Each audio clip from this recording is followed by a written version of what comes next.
Good morning. Let me welcome you to the Filmmakers Forum. This edition is going to be on the animation industry. And we welcome our guests, Muyiwa Kayode, David Victorious of Magic Carpet Studios, who is standing in for Ferdinand Adimefe, and Ayodele Elegba. Thank you very much for agreeing to join us today. And let me also welcome our audience. Thank you for joining us. And just to say that the SMC Filmmakers Forum is an activity of the Nollywood Studies Center, a center of the School of Media and Communication of the Pan-Atlantic University. And the idea of the forum is to facilitate interaction amongst persons of the film industry, as well as interaction between practitioners and the wider audience. As we go along, please, to our audience, please feel free to drop your questions in the chat box, and we'll take them from there. Let me welcome once again our guests, and if I may just ask that you put on your videos so that we can see you, and we'll get the ball rolling. I hope everybody can hear me. I'm just going on and on. I hope you can all hear me well enough. Great, great. Good to see you. Thank you for coming. Well, let's set the ball rolling. Let me give a brief introduction of our panelists, our guests. Muyiwa Kayode is one of our guests, and he is a visionary in the Nigerian brand management space. As co-founder, CEO of USP Brand Management, he has led several of the most transformational branding projects in corporate Nigeria, including Bank of Industry, ICO Insurance, Zenok Technologies, Unity Bank, and Enzo Pharmaceuticals. Through the Brand to Wealth program, which was launched in 2007, his firm, USP, has impacted more than 5,000 entrepreneurs through brand training and capacity building. Between 2015 and 2022, the program partnered with the Bank of Industry and the Nigeria Export Promotion Council, NEPC, to provide brand training for entrepreneurs and exporters to help them achieve competitive advantage in a market dominated by foreign brands. As a result, more than 250 exporters have been able to add economic value to Nigeria's non-oil export programs. He is the creator and producer of the animation series on television, Adventures of Turtle Taido, which has won multiple international awards, including Best Children's Short at the Los Angeles Independent Shorts Awards in 2019 and 2020. His desire to raise Africa's profile in the animation space led to his creation of the Lagos International Festival of Animation, La FANIMA, in 2017. Endorsed by the Lagos state government and profiled in the state's official tourism calendar, this animation festival stands as one of the largest on the African continent, drawing over 1,000 entries from more than 100 countries globally.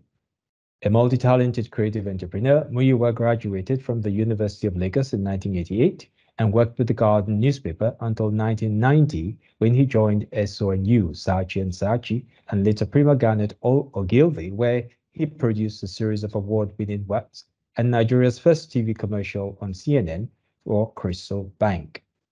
Between 2004 and 2007, he attended 2 marketing courses at Harvard Business School and the Building Brands program at Lagos Business School. He's a published author with 2 books to his name, The 7 Dimensions of Branding and Brand Nation. You are most welcome, Muyiwa. David Victorious. Thank you very much. Thank you.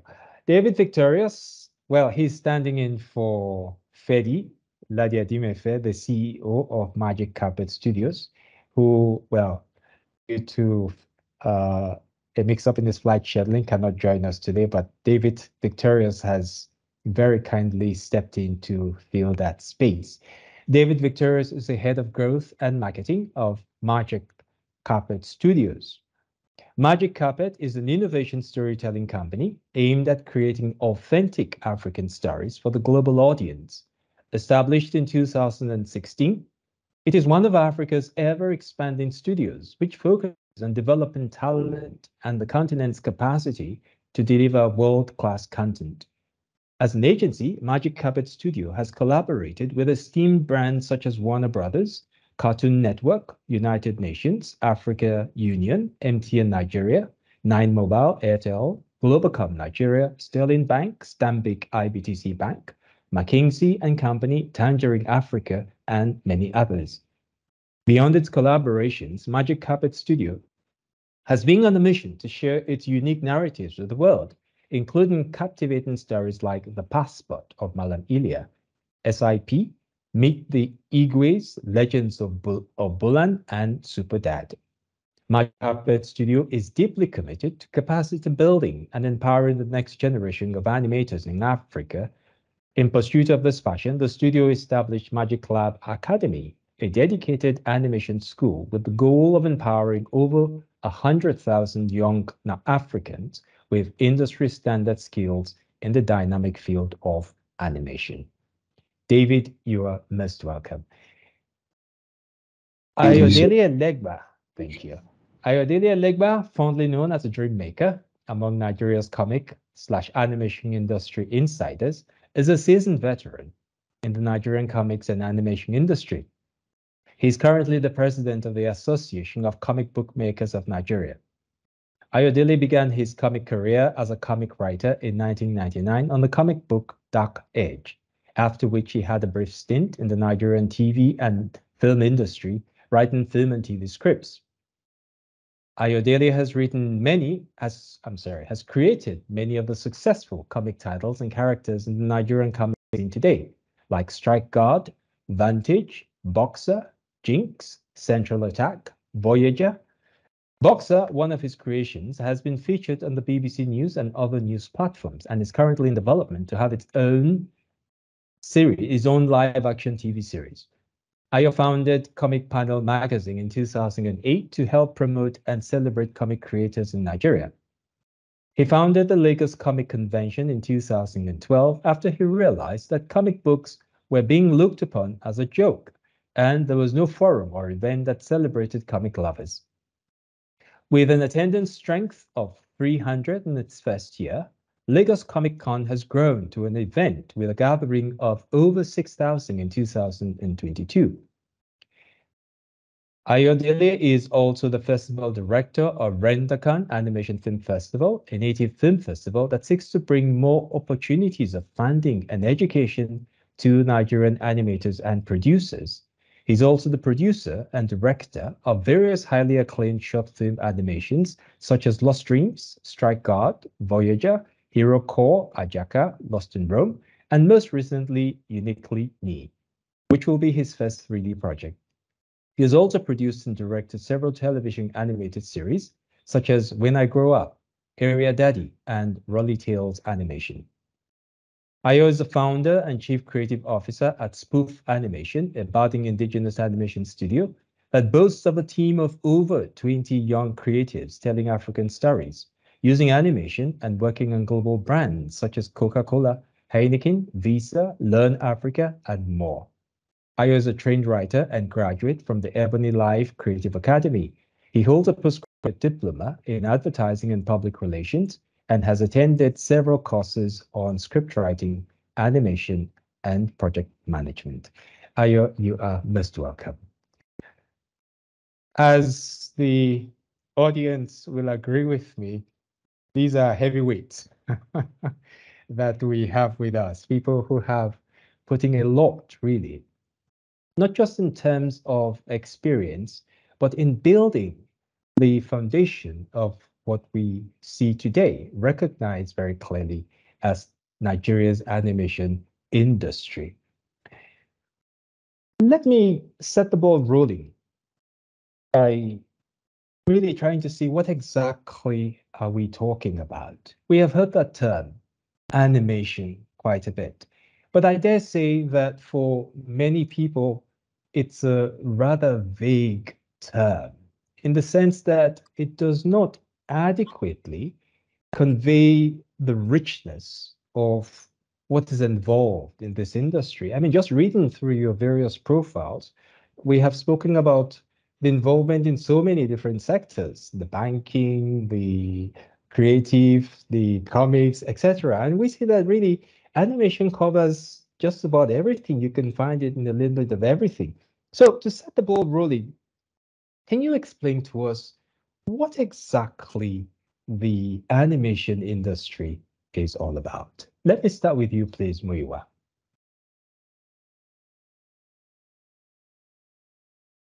Thank you very much. It's my pleasure to be with such an amazing audience. Um, well, what exactly is the animation industry? I think within the last 10 years, we have seen a congregation of animation talent in the country, maybe previously insignificant and scattered all over the place. But right now, we have a platform, a very strong platform, and we can rightly say, yes, we do have an animation industry now. A lot of the key players in this industry are, some are trained locally, some are self-taught, some are trained from different universities outside the country. What we are yet to see is a proper, well-structured animation school in the country. And I think that is just around the corner. It's going to happen very soon. We have a number of people developing animation content already, and some of this content are already being streamed internationally. What we also have seen a couple of commendable projects trying to bring uh, full-length feature animation films to light. And I think we have a couple of examples, maybe not blockbusters yet, but we are moving in that direction. And that drive is being pioneered. I think Magic Carpet is one of the key players pushing in that direction. Ayodele, who is also with us here today, Spoof Animation, is also working very hard to break that barrier. And I know that it's just a matter of time before we have a really big bang and people will begin to pay animation the attention it deserves, because it is potentially way bigger than what many people can see. Thank you, Muyiwa. I mean, I like the last thing you said, that it's way bigger than many people can see. Ayo, let me turn to you here, because in your profile, we mentioned now the aspect of Comic-Con, in which you felt moved to start that because you felt that comics were being treated as a joke. In talking about what exactly the animation industry is, this is a reality, I think, that comes into play. When many people think about animation, they're thinking of things, of products largely for children. I think that that is something that to a large extent exists. So really, from your perspective, then, what are the various platforms in which you say that animation has a role? Because we have seen it, we've mentioned some things now, but just to have us help us have a clear perspective that it's not just play, as some people would like to describe these things, but it's a serious business. So what is the spread in terms of its impact or in terms of its influence or role in the various industries that we have? Yeah, thank you, Ike, for that. Um, I would like to say that animation is quite vast. It's a it's a very vast industry because it cuts across content creation, which is what we are all familiar with, and which has like a kind of relation with Nollywood in terms of filmmaking, which is content. Animation can be used to make movies for our enjoyment, can be made used for TV series, but also animation can be used in gaming, because a lot of us are game lovers, but we don't realize that those characters that play in games were made by animators. They were created, modeled, and rigged by animators. So, but apart from the entertainment value, we can see animation also being used in education. We can see animation used in engineering. There's engineering animation where you have to animate some engineering parts before the final engines are developed and stuff like that. So animation cuts across a whole gamut of areas that we have right now, and it's very, very valuable. It's very, very valuable. I started Lagos Comic Con because I realized the great potential that we have in the animation space. I noticed that the animation industry will never get to its full potential, especially the 2D animation um, industry, because that is somewhat founded on comic books. When I say comic books, I mean sequential arts, drawing in sequences, illustration, which is like the foundation for character designs, foundation even for 3D animation, because you need to also draw the characters first before you can turn them into 3D. So there's a huge $1 billion industry there that it is still untapped. And when we began Lagos Comic Con, we saw a lot of young creatives come out of the woodworks, came out from their closets and say, yes, I know how to do this. I love doing this. Before Lagos Comic Con, we saw parents chastising their kids, their wards, and say, look, you shouldn't do art, you shouldn't do comics. They tear their sheets of paper. They always just want them to be in their books and all that, forgetting that there's a whole career waiting for them at the other side. I was recently speaking to a mother who saw one of my posts on my status on WhatsApp, and she called me. I was like, what, her child does this, what are the potentials for him? And I educated her, and she said, look, she's going to sign up for our academy, which is our Spoof Academy. It's a training facility we have in Spoof as well. So just to wrap up, it's a big industry. It's huge, huge, huge. There are several aspects.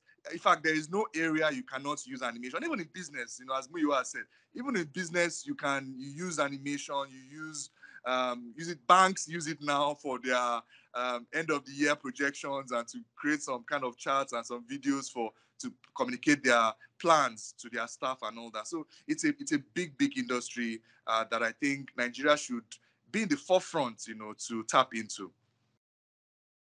Thank you, Ayo. Thank you. Now, David, let me turn to you on this one. I know that also from what we read that Magic Carpet has been for quite a while now. I would say perhaps from its beginnings, even very much interested in the aspect of training people to come into this space. With reference to what Ayo just said, the cultural, well, if one can use that word, perspective of animation, of working in this space. What challenges have you found in identifying people who would want to come to be trained, so to speak? And also, is there a sense really of how many people you could say are employed in this sector in this country right now? I'm not putting you on the spot there, just a sense. Not at all. Not at all. Thank you so much. I really appreciate the audience. And yes, training people in the animation space has been quite exciting for us. It's both a pack of a dream and a nightmare, I would say, because comes the reality of the challenges that you have to deal with, you have to solve, and you have to deal with very dynamic people coming from different backgrounds, both understanding the scale and what really entails in doing production work for animation, and also to having the financial capacity to take up the training for animation. The truth about animation is that it is very expensive. It's a very expensive medium of content. And for you to learn it, it requires a lot of time, it requires a lot of resources, it requires some certain level of technology. And with this, it also affects the amount of people who can actually have access to the education platform when it comes to animation. And it's just like Mr. Ayodele has said, animation is a very thriving and very, very fantastic industry. And I am super excited to be part of the story, actually. Just looking at the numbers for animation, currently, as at 2022, the global projection for animation was about $394.6 billion globally,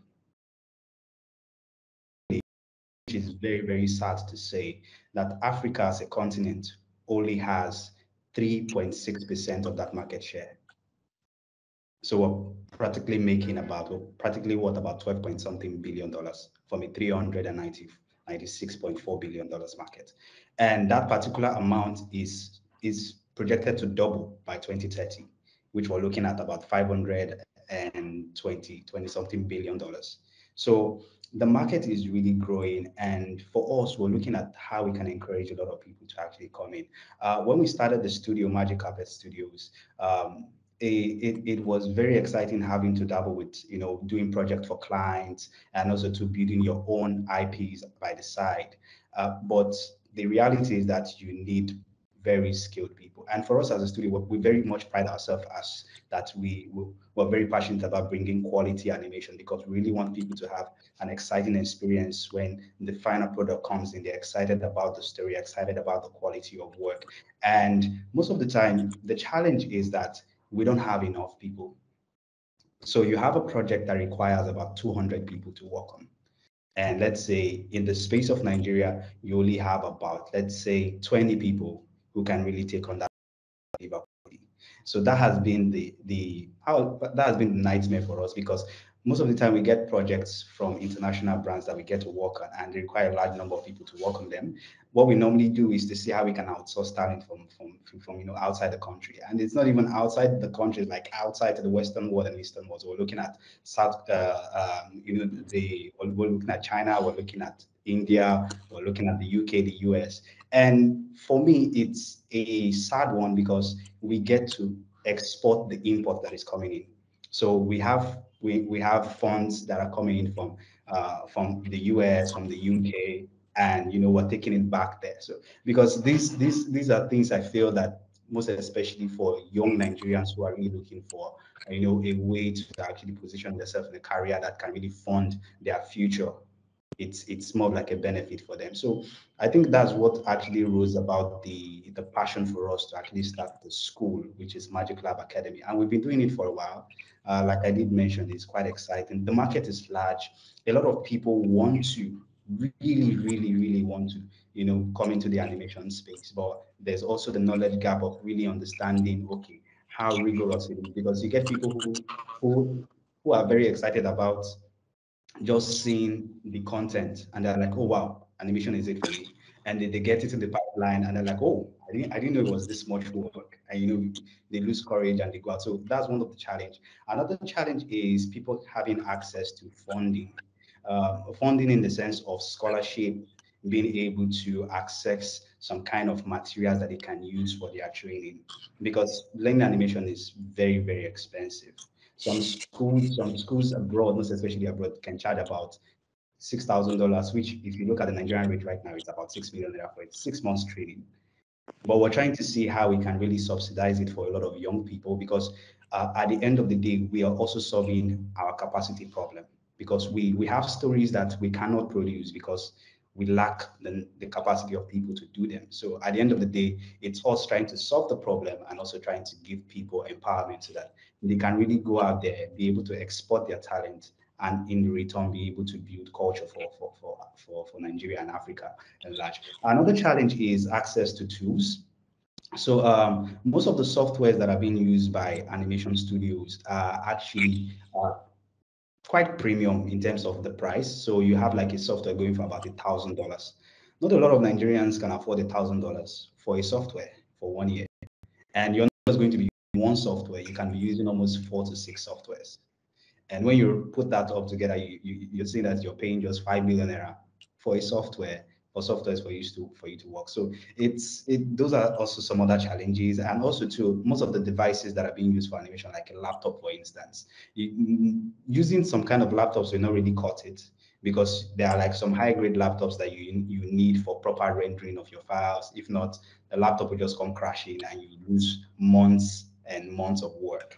So, and most of those laptops are cost around almost a million, 1.5 to 2 million naira. So all of those challenges are what we're seeing in the industry in terms of having to push, the knowledge to people. And we're currently just, talking to a lot of brands, a lot of partners, people to see that, okay, this is what we're trying to do. This is how we want to do it. And we would like people to assist, because trust me, I have seen tons of people with very, very amazing talents who really need just a little bit of boost for them to really get to where they're going. Right. Thank you.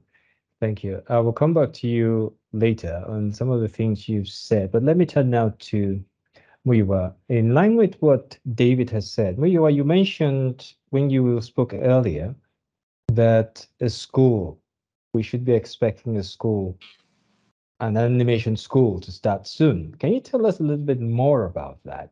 And also, given some of what David has said, the immense cost, will such a school really, how should I put it? Will such a school be accessible? Because clearly we're talking of a school that will necessarily need to meet its costs. Oh, well and good that we say, yes, we could get funders as well. But in terms of a school being viable and so on, that will still remain a major challenge. So please, if you don't mind, can you tell us a little bit about the school? Now, how many people is it expected? I mean, if such details have been fixed already, obviously, how many people can we expect? And clearly, one school will not be sufficient. So what are the prospects really of growing in this area in terms of more institutions? I know that, well, you have Magic Carpet doing some training. Spoof also is doing some training. Individuals are doing things. But given the great number of persons, it's a bit sad to hear that we're having to outsource work from Nigeria. I never thought I'd hear that. But the number of trainings, or persons rather. Now, just to talk a little bit more about what the prospects are for growing this space of education for animation. Okay, thank you. In terms of the prospect, I think David has shed some light on that regarding how big the global animation industry is and the potential for Africa, considering that we are a fringe player on that global scene right now, is also an advantage, because it means that there is so much room for growth. Now, talking about an animation school, I'm not talking like I'm setting up an animation school. No. What I mean is, for example, we've had training by studios, including Magic Carpet, that actually do actively train young people in animation. A major development in terms of capacity development has to do with the YAPI initiative, Young Youth in Animation and Post-Production Initiative, which Del York Academy is doing in partnership with MasterCard Foundation. That initiative aims to train, I think, about 60,000 animators over a 5-year period. And they've already started with the first cohort. And I was quite delighted to have them at our Lagos International Festival of Animation, which we just concluded about 2 weeks ago. And quite a number of these young trainees were at that festival. And this is just so they can see have that exposure to what more established animators are doing, draw inspiration, and have their eyes opened to what the possibilities are. And in fact, during one of the sessions at the festival, I had a number of young people who attended saying, making inquiries about how they can go about learning animation, that they want to, train in animation. So I know that's why I said, with some of these things going on, it's just a matter of time when we are going to be at a point where that capacity development will enable us, without necessarily having to outsource a lot of the work outside of our shores, which unfortunately even I have had to do. We will be in a position where we can actually make major projects of global standard, and make it locally, at least maybe 90-95% locally. And that is where we need to get to, because until we get to that point, it's going to be very difficult for people to actually appreciate the huge value that this industry has, So we have, for example, a major development in Lagos, which is the Lagos Film City. Now, the Lagos Film City project has commenced in terms of, I think the governor did the groundbreaking a couple of weeks ago.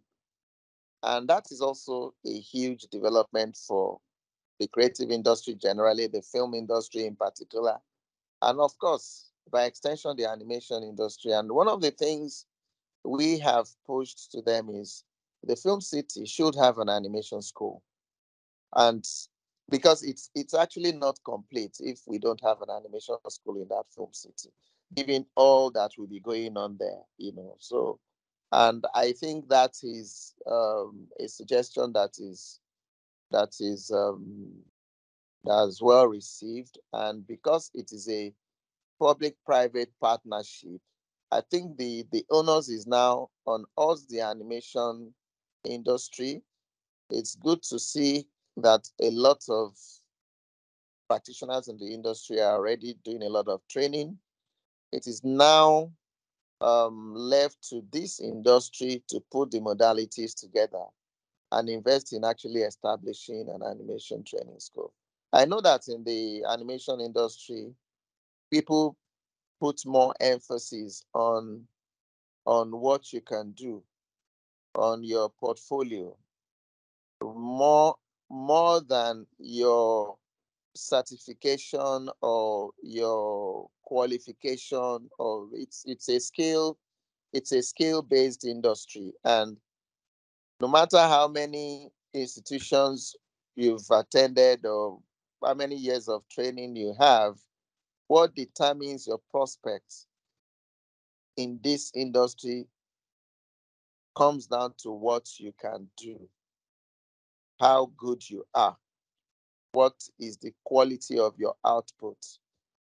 And what that means is that a lot of the informal training going on is good, but it is important also to have properly well-established institutions that actually train.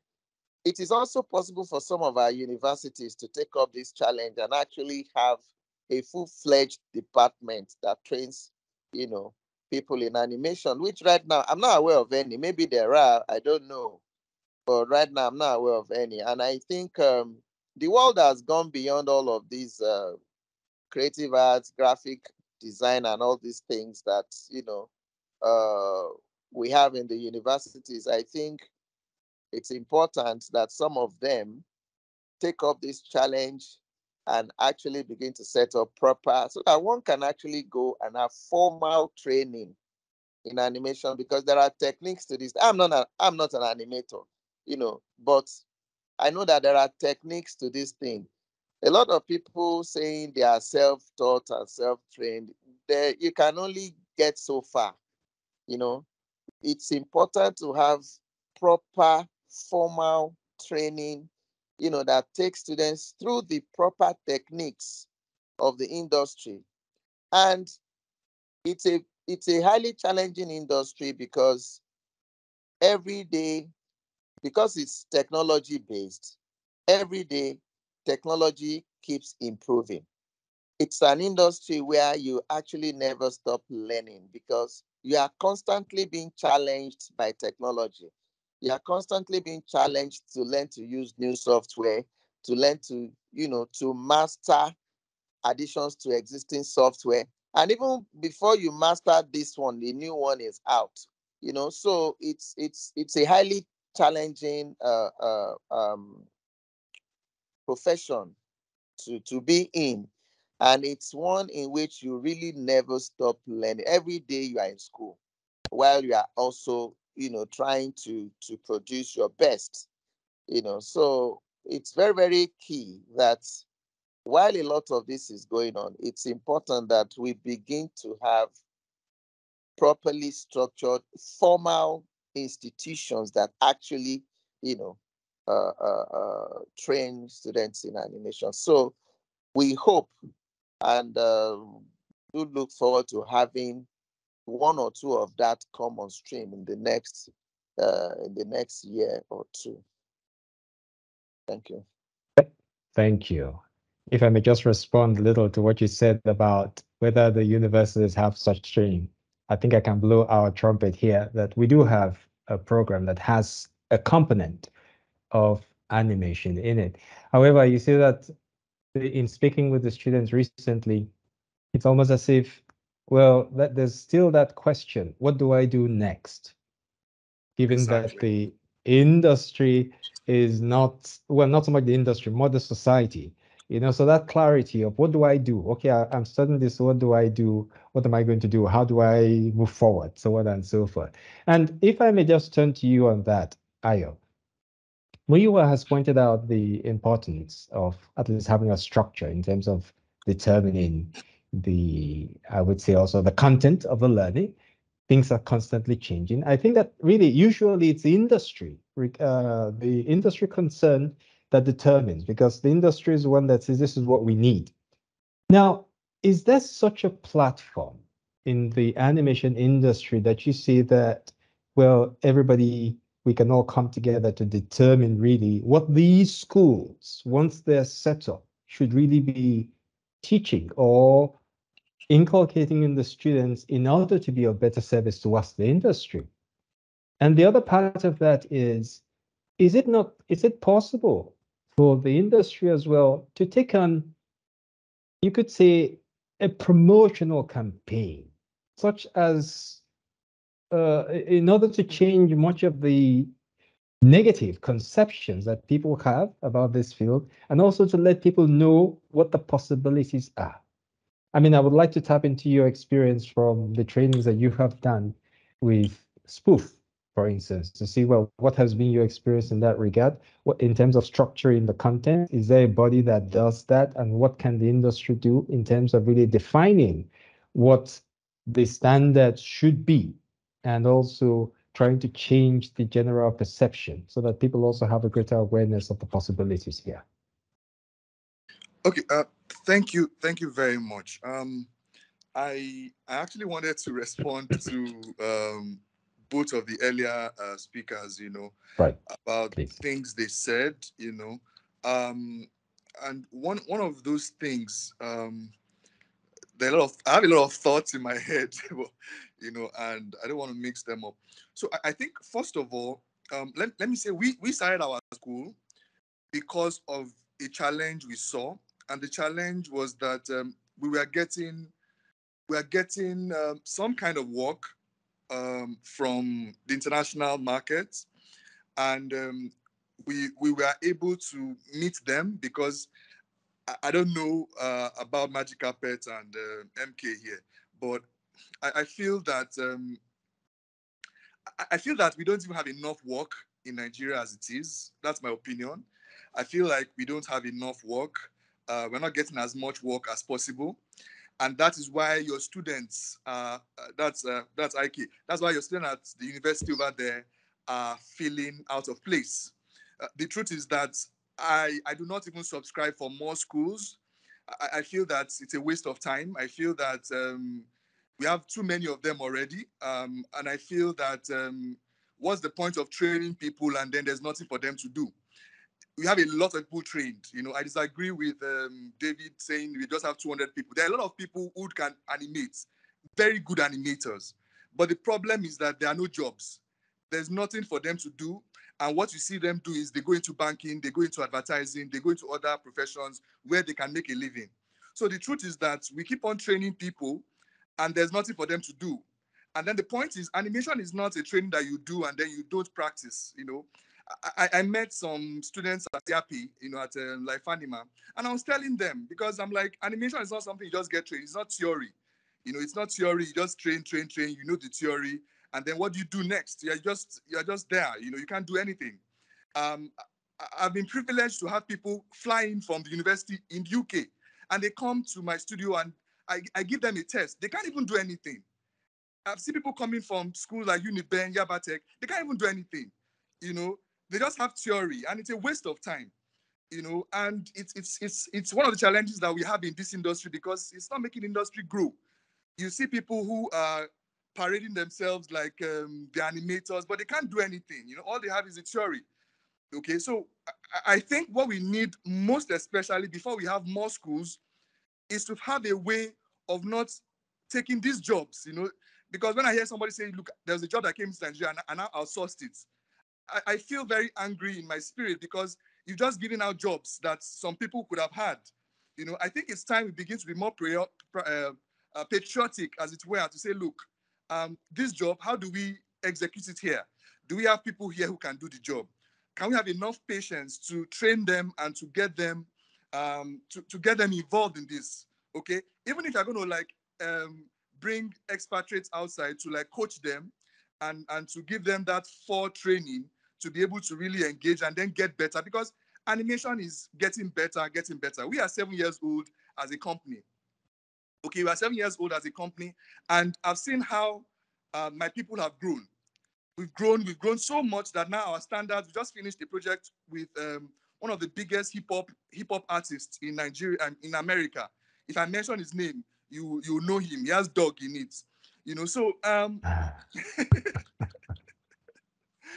you know. So and when he saw the work, he was like, awesome. This is beautiful. This is good work. This is great, you know. And now he's saying he wants to do more work with us. Now the challenge now we have is how do we even identify all these schools? There are so many schools: Magic Carpet, Spoof, Orange VFX, Yapi. There are so many of them scattered everywhere. I can tell you, there are so many of them. Yes, there might be mushroom schools, but they are training and training. Now, the challenge also is that what curriculum are you using? For us in Spoof Animation, we have our style of doing animation. Okay, so no matter how much training you've gotten out there, when you come into Spoof, you still have to do like a 1 or 2 month training of how we do it in Spoof. Okay, and so I think that's what we need.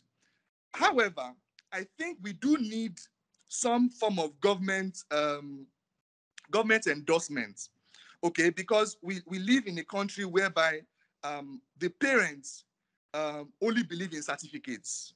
Okay, they feel that even when you go to a spoof animation school, they don't see it like you've gone to school. They feel like you just wasted your time. It's like you're just playing.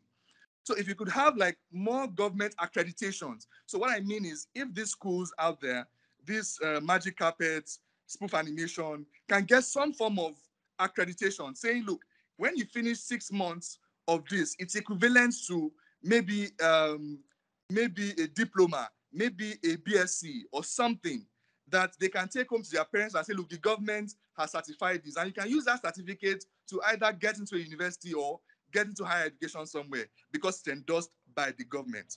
Finally, let me mention that we do have an association right now. It's called Animation Nigeria. It's an association that brings together animators from all over Nigeria. Right now, we have over 200 members, I think, in that group. And we are collaborating and trying to talk. However, collaboration is still not where it's supposed to be, you know, because now we realize that maybe because of the Nigerian situation, we all have this independence mentality. I have to do it myself. I have to do it myself. I don't need you. I can do it myself. So you see many studios undertaking some heavy tasks by themselves. And the truth is that they are not able to execute them. And you find out that people start failing. We start failing on projects that should have given us glory. Projects that should have had a win for Nigeria. We see them either failing or we see them now being outsourced. And then we lose that source of revenue from that project. So, and this is one of the reasons why also there hasn't really been a campaign, as it were, to answer your question. You mentioned about a campaign and all that. There hasn't been a campaign yet because I feel that right now, many of the studios are still even just trying to be on their feet. They're trying to get on their feet because they're not well funded. Okay, so I think that's one of the reasons why that has been delayed. I'm sure you know that putting campaigns on TV, on radio, costs some money. Okay, and the question is, where would that money come from? So these are the challenges I feel. Then finally, before I leave, I want to say that there's a huge brain drain right now in the country. And many of the students that we have trained, many of them have left the country. Okay. And that tells me that, are we training people to stay in Nigeria, or we are training them to actually leave the country and go and work somewhere else? So these are the challenges and elements I've noticed. I just want to make an observation around everything and just talk about it. Thank you. Thank you very much. Thank you very much, Aya. That was very detailed indeed. It seems to me that it's a bit of a vicious circle, that because one thing feeds into the other. If we say that there are insufficient jobs for training, well, could it not also be that people are not aware of the great potentials of the industry, so they're not making as much use of what is there because they don't know? Hence, again, they think of the campaign. But since there's no money to do the campaigns, then that suffers. So it's quite a challenging thing, it seems. Now, if I may turn to you, David. Sorry, before I do that, please, just a reminder to members of the audience, please feel free to drop your questions in the chat box and we'll take them from there. Now, David, Aya has raised this issue of, in response to what you said earlier, that it's not that we don't have enough people, but to move us to go outside the country to look for the skills, that we have quite a sufficient number here, and many people are even idle. You have worked on some pretty large projects at Magic Carpet. What has been your experience concretely on this? All right, thank you so much. Okay, I would like to also address some other observations Mr. Ayo dropped. But before that, let me answer your question. So we've had the opportunity to work on very large projects, and even we have some in-house IPs we're developing, which are quite huge too. But having to deal with clients, I think in the past 7 years that we've been around too, we've actually seen how we can position ourselves as a studio that is very, very passionate about quality. So we were very, very passionate about quality. There are styles of animation that we've been able to see how we've been able to craft and be able to position as our own standard. Anything less than that, it's not our project. And I think that's been one thing that has really been promising for us, because most of the times we are in conversations talking to clients, the first things that they mention is that, oh, wow, we love your work, we love the quality, how you pay attention to details and all of that. And with that requires a whole lot of time and a whole lot of expertise. And it's a beautiful thing to behold for us as a production studio. It's also a very difficult thing for us to pull. And just coming back to that, I would just also in the same line address some of the conversations we've raised here too. So for Nigeria, actually talking about, are there job opportunities in Nigeria for studios to work on? Our reality has been that for us as a studio, we are also trying to see how we keep the studio running by also taking up clients' projects. We've realized that in Nigeria, most especially, the best work that a lot of clients wants to do is an ad commercial. and an ad commercial that most of the time they do not also understand. There's no proper understanding as to the quality of work that goes into this project. You can spend almost 6 months working on a 5 minutes project, on a video that will just take 5 minutes, with a team with a large amount of people working from both pre-production, production to post-production, and that's you having to, battle with a huge payroll. But when you push invoices to these clients and you tell them that, hey, we love the project, we would like to do it, but this is the cost. A lot of them will run away because they really do not understand how much work and how much detail goes into just a 5 minutes video. And that's one of the challenge we've realized and we've understood that, okay, for us to even get over this bar, there needs to be a lot of, sensitization to people to understand that, okay, animation is not cheap. Animation is not cheap. There are cheaper forms of animation, no doubt, but the quality that we aim and we look to produce is not cheap. So, and I think that actually boils down to the conversation, oh, there not being enough job, because people really downplay, the amount they need to spend on a production. If you're looking at international standards, movies like The Lion King and every other animation movies that we've watched, the production cost for those movies rack up to over $200 million. Production cost for a movie that's about, let's say, 90 minutes, sorry.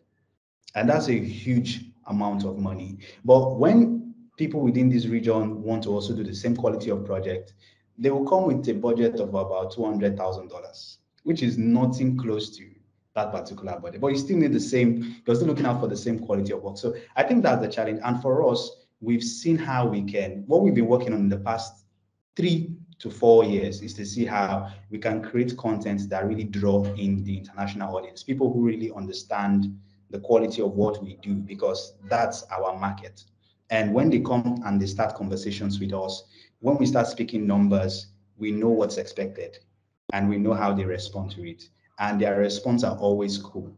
So that's what we've been able to do. And for us as a studio who also has like an animation arm that trains people, what we're trying to do most especially is to see how we can export talent. So most of the people we train, we provide internship opportunities for them to be able to work with brands. And also too, while we are doing that, we're also trying to see how we can also build our own platform, something similar to Fiverr, where people can actually go there, be able to put their portfolio and get international audience come to them and be able to bid for jobs. That's something we're also working on, because we understand very well that as much as there are going to be a lot of people with this skill set, you need to put a supply to making sure that, okay, the demand is being met. So that's what we've been working on, and we're trying to see how we can get that out of the roof as soon as possible. We're trying to also have conversations around how people can actually position themselves as brands that really worth the amount that they are looking out for. Because you have a lot of animators and they are good, but they don't know how to brand themselves. It's a challenge, When you're good, you're just one guy hiding in the corner, nobody really knows you. But when you're out there and people really knows you, when you're sitting and you're talking about this is how much I should be paid, people will respect that. So it's also things about just sensitizing people to understand that, hey, the work you do is a good quality, but let's get you from point A to point B. Because we also have a part of our training where we also talk about the business of animation. If you are going to be starting the studio, what do you need to know? Because a studio doesn't just comprise of people drawing. It's a complete business. You have to deal with, managing people. You have to deal with managing finances, projections, so many other stuff. Deal with clients. It's a whole roller coaster on its own. But most people they go into it with just the mind of, oh, all I just need to do is draw or animate, and boom, heaven makes everything work. So that's been some of the things we're working on, and we really hope that we have more collaborations come in and be able to actually push this to the forefront. Then concerning accreditation, yes, concerning accreditation, so we have accreditation from both the US and Canada. So that simply means all of our training programs have diplomas. So there are diploma programs designed with world-class education that our curriculum are designed. So concerning training, when we started the studio, most of the amazing guys we have in-house right now, we took about 3 years to train them to standard. 3 years. And that was us actually just investing our own commitment to making sure that the studio really runs. And if these people are out there, they are representing a body that really talks about, something that people believe in. So we spent that particular investment just making sure that that is there. And it's the same thing we're also trying to inculcate on people we train, that they should understand that, okay, if you really want to position in the market, you need to maintain a certain quality. That's what people are looking out for. The reason why we love the kind of movies Pixar makes, the kind of movies Disney makes, is because they spend so much details in making sure that the quality and the body of work is amazing. And at the end of the day, when you're watching the story, you are so immersed in it that you go home sharing it to everybody. And that's the same thing we're trying to do, because we want people to be able to export their skill set. As much as you're learning the value for the project, you're also in return be able to push that value out to the world, let people see it, and people be able to. I know we've been in some conversations where somebody will see our work and be like, oh wow, I can't believe this was made in Nigeria. That's the impression we pass across. Because for a lot of people, the large understanding of animation is that, oh, it's done in the US, it's done in the UK. Such qualities cannot be achieved here in Nigeria or by Nigerians. And to be very honest, a lot of studios in Nigeria are proving that particular conception wrong. And I'm super excited because it shows that the outside world can now start looking at us for things around production. And to be very honest, this year alone, I have been in numerous meetings with international bodies that are looking at how they can push their production costs to Africa. And that is exciting because you have big projects that have a very big production budget and they are moving it because, first of all, they are a business. They want to see how they can reduce cost, which is an advantage to us because, first of all, we have, compared to the first world countries, payroll is quite huge there. So we're here, our payroll is still a bit understandable. So they're trying to reduce costs, trying to reduce the manpower and so on. And all of that, they know that there are benefits we bring to the table. So they reach out to us and we get to do this particular job. So there's, in terms of the international space, there's a whole lot of opportunities. For Nigerians, we've had our own fair share of the challenges. So we really look out for projects that take at least 1 to 2 years to do, because then you know that the budget can really keep you running for another 5 years. So those are things, and we are trying to train people to make sure that, okay, when these projects come, we have a pool of people here in Nigeria to work with. We also look out for collaborations from other studios too, because we know that we can not always do it alone. There are so many other studios we work in terms of both pre-production, sound design, post-production, animating, and so on and so forth. So we're very, very excited about that. And then I think you also mentioned, okay. I think I've covered it because I wrote some of the things down so that I don't miss it. So those are the things that we are doing right now. We want to make sure, as much as people are trying to their investment in both time and resource to learn a skill, we want to make sure that at the end of the day, they're able to earn well. If you're somebody who you are doing like a 1 minute, all you just need to do in a month is, let's say you're a storyboard artist and you just need to do 1 minute storyboard and you are earning $1,000 for just that 1 minute. Here in Nigeria, that's a huge deal. That's almost $1 million you're making in a month.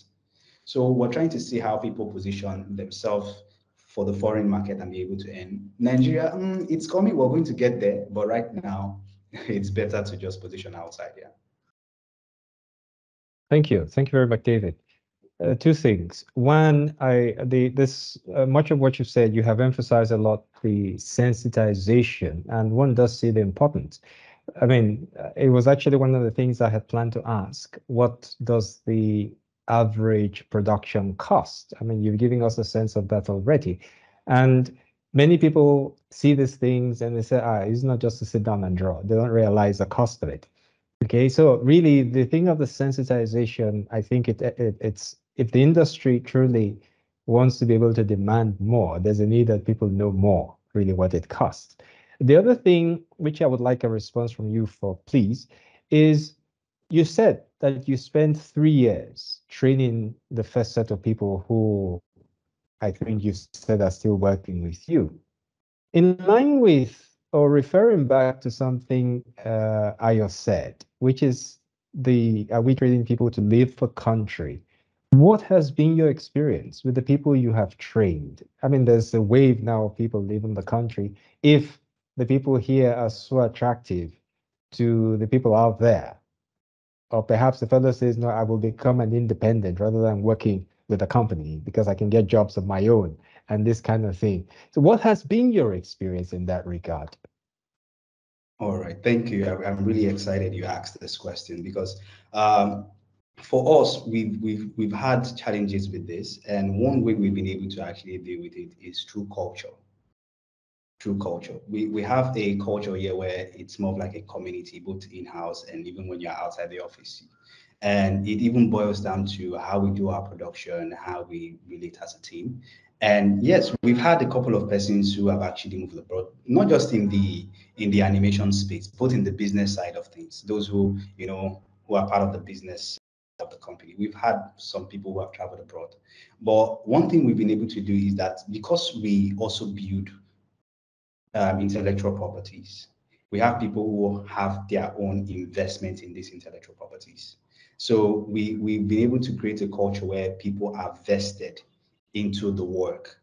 So they are looking for it. So let's say if we're going to be spending 5 years working on a particular, let's say, particular feature film, for instance, there are a lot of people who came about with the concept of that particular animation, with the vision as to what they really wanted to look like. So initially, they are already vested in making sure that this thing really comes out. So it's something we've been building. Yes, we know that there are better life out there, but I think across the years we've had a very low percentage of people leave because of that, and which we try as much as possible to also really inculcate this culture into even the new people that join the team, because we want to make them feel that they belong.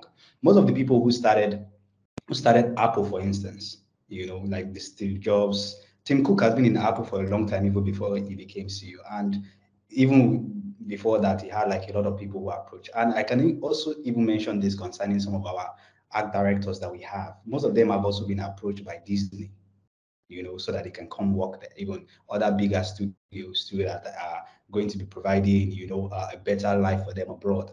But they chose to stick around because they know what we are building. They also know where the dream is. And at the end of the day, if we're able to cross the bridge together, we all will be smiling together. So that's something that has helped us, and we're also trying to see how we can push this across for a lot of other people that will be joining. Because as much as if you push out a project that really blows the mind of people, you'll be open to so much opportunities. And we're even trying to see how we can build that culture enough so that more people who are joining the team are feeling invested into the company, that they want to do their best, they want to grow, they want to be able to position themselves as a thought leader in the space representing the company. And I think that has actually worked out well for us, and we're very excited about the future. Great. Thank you. Thank you. Muyiwa, let me turn to you here, please. Ayo, when he was talking, pointed to, you could say, the challenge of, you could say, the persons in the industry coming together to, well, collaborate or work on things. What is your perspective on this? And do you see a way that this can be dealt with?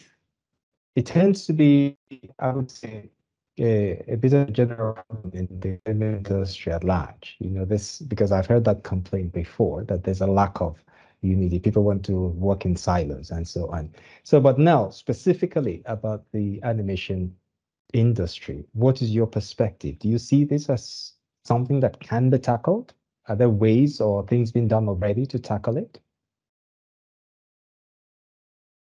Yeah, thank you. I think I will take this last question, and then I will respond to a couple of the things that I said earlier, including the question you asked, which I don't think we have answered yet. Now, when we started our animation festival, the theme of the first edition of that festival was centered on collaboration. So now the question is not even whether this problem can be tackled.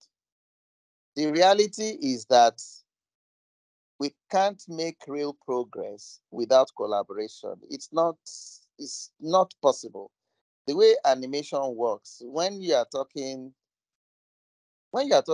real big projects, it takes a lot of people.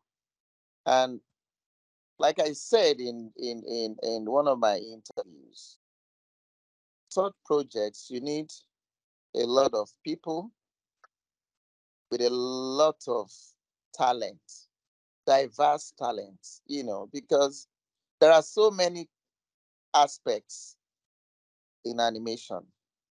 And that brings me to your question that some students ask, okay, I learned this thing, what next? You see, anything you're learning is not an end, it's a means to an end. So before you learn animation, the question is, why are you learning animation and what aspect of animation? Because animation is broad, and when you narrow down to animation, it is just one component of animation. Okay, so there are so many components. So if you watch a 1 minute animated commercial, for example, animation is just one of the components of it. There are so many other components, and there are different skill sets required. So if you go, and this is why I'm a strong advocate of formal training, whether it's a university or whatever it is, because if you are, it's just like if you go into a university, for example, now to study medicine, at some point you want to specialize, either optometry or gynecology or orthopedics. All of them are under medicine. Animation is like that because there are so many components of it, and one person cannot master all. And if you are doing real full animation project, you need all of these components to come together. So it's not even possible to not have collaboration. If we want to get together now, say, okay, we want to do a film, it's not just about requiring X number, maybe 2, 3, 4, 500 animators, depending on what kind of film we want to do.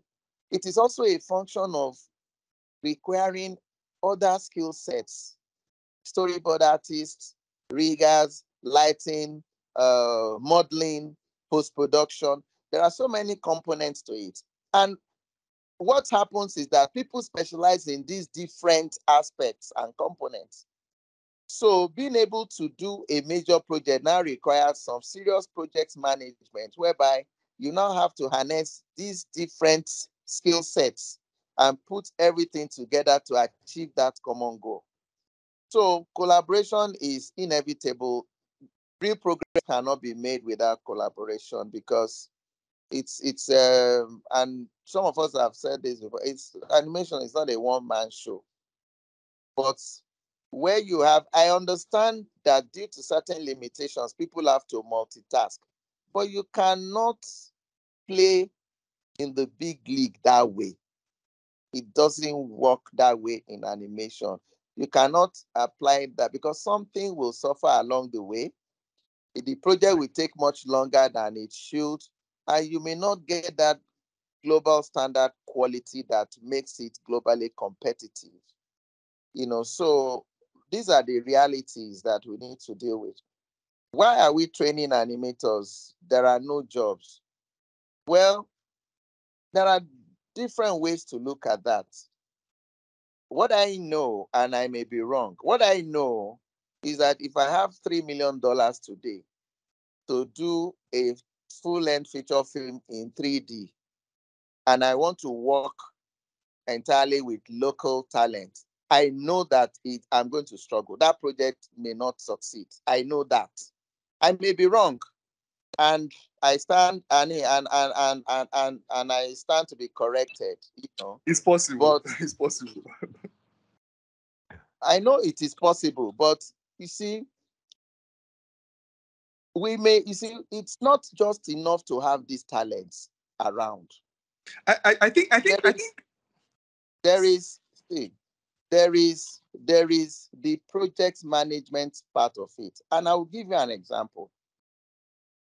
I have managed an advertising agency, brand consulting for years. And I've done work and I've done commercials in animation. And I will tell you this, my experience has been, we commission a project and we have a timeline of 8 weeks to complete this project. But what happens is 8 weeks become 32 weeks. In fact, in a particular instance, we lost money because the World Cup was coming up and this particular project was tied to the World Cup. And it was not delivered in time for the World Cup, despite the assurances that, look, this is how long this is going to take. And that was not, it wasn't just that one example. And I've also had this other side of the experience where the project management, where I outsourced, and the project management was fantastic. And you have a timeline of X number of weeks, and it was strictly adhered to. Because it is business. And if you are not able to plan, then a whole lot of things will go wrong. So that is something in the environment that needs, I don't know what some of these challenges are. Maybe operating environment, maybe your generator breaks down, maybe your internet network is not working. Whatever it is, there is a bottom line down there. And if you are not project managing with focus on that bottom line, timelines, keep to deadlines and all of that, it is not going to work. At the end of the day, that project is not going to succeed. For example, if I have investors or I've taken a loan or anything to do a film, and I have a 2-year moratorium before I start paying back the loan, and I have a production schedule of 18 months, but my production now stretches into 36 months, what happens? It's a problem, so it's not just enough to have, okay, I know we have 1,000 animators. No. These 1,000 animators, what are their specializations? What specific skill sets are there in all the different components that go into producing animated films? Do we have the skills in all of those components? We don't. Or if we do, I'm yet to see them. We have a lot of people multitasking, but it doesn't work that way for major projects that you want to put on the global market. It's not going to work that way. So this idea that we have it, I don't think so. I don't think we have adequate skills in all of those areas that you need. That is one. Another thing is training people, and then there isn't enough work for them to do. Those days are gone because now people work remotely. You can do a project here and you have people working remotely on this project that you've never seen before in your life. It's happening every day. I have done that. And I know people living in the UK remotely working for companies in Canada or in the US, or living in Nigeria and working remotely for companies in this same space of animation, visual effects, and all. So I don't think this idea that we have enough people and and if we train them, where are the jobs? I don't think that should discourage us from facing the reality of how much work we still need to do in terms of developing the manpower. Because if we don't have that manpower, we are not going to be able to attract that investment. We won't.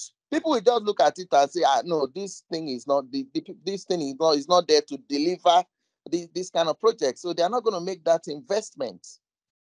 So I think we shouldn't de-emphasize the need to train people, and not just train people in limited skill sets, but let us look at all the various components that go into animation. And when people are trained, people should also, be guided in terms of, why am I training? What aspect do I want to specialize in? And when I do specialize, in what industry do I want to work? Animation talents can put you in manufacturing, in the gaming industry, in the film industry, in the entertainment industry. There are just so many options depending on what aspect of this value chain you decide to position yourself in. Okay, thank you very much, Muyiwa. Thank you very much. From what you're saying, really, it's a question of quality rather than quantity that we should be focusing on, the quality of what we are producing. But it appears Ayo wanted to respond to that. Ayo, would you like to go ahead? It appeared you had something to say while Muyiwa was talking. Yeah, I wanted to react to it. Then I realized that we all have our own different experiences. Okay, so and you can't really question someone's experience because that's what he has experienced, and it can be very valid. Also, from what he has seen in his experience and where he has been to. However, I would like to say that. Because I'm a player in this industry, I would say a very strong player in this industry. For the past 7 years, we've been able um, to debunk most of the myths that we see are going around about animation in Nigeria, which is you can't do international quality of animation in Nigeria. You need so to do animation. You have to do it this way or it will never work. And we've been able to debunk that. But what I've come to realize is that a lot of people who have lost money in this industry have not consulted the right people. Okay, so what you see is someone who has $3 million and he wants to do animation. Instead of consulting the right people on the project, he or she probably just goes to someone he knows or somebody they've been friends for a long time and says, look, oh, I know you draw. I know you do some drawing. I'm trying to use animation. And here it is. Here's money. Go and do it. And the person calls his cronies and calls his friends and they come together and they squander the money and they make a mess meal out of whatever has been paid. I'm sorry to say this, but I think that Nigeria has got to a level of quality now that there are some things that you do not put out there. With all respect and with all humility, I was at AFRIF recently and I was watching a film, an animation film, and I couldn't sit through it. I couldn't watch it. It was on for me. I couldn't watch it. I couldn't watch it through. And it was almost a feature film. It's an hour long. It was not good. And I can assure you, a lot of money has been spent on that production. And I'm asking myself, who made this? How could you have given so much money to make this? When you could have consulted some people who understand the business, who are authorities in the business, and they could have done a good job for you.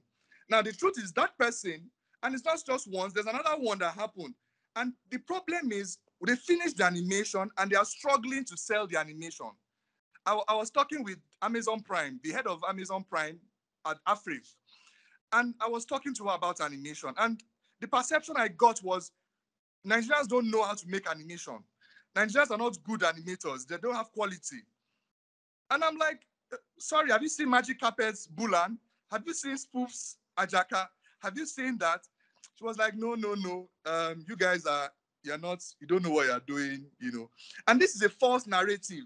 That's not true, because you've not met the people that can do this quality animation. Does not mean it does not exist. There are people who can actually give it to you. Secondly, I work with agencies as well.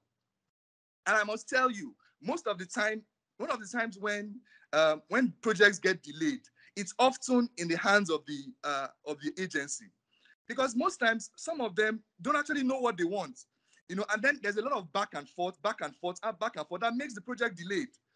Now, and I think we also need to educate these people as well on how animation works. When you correct something on animation, sometimes it's not just a stroke of the hand. Sometimes you may need to restart it all over again. Now, imagine if a project has gone 7 days into production and you've approved those stages, and then you come back and you say, oh, sorry, it's not a boy, it's supposed to be a girl.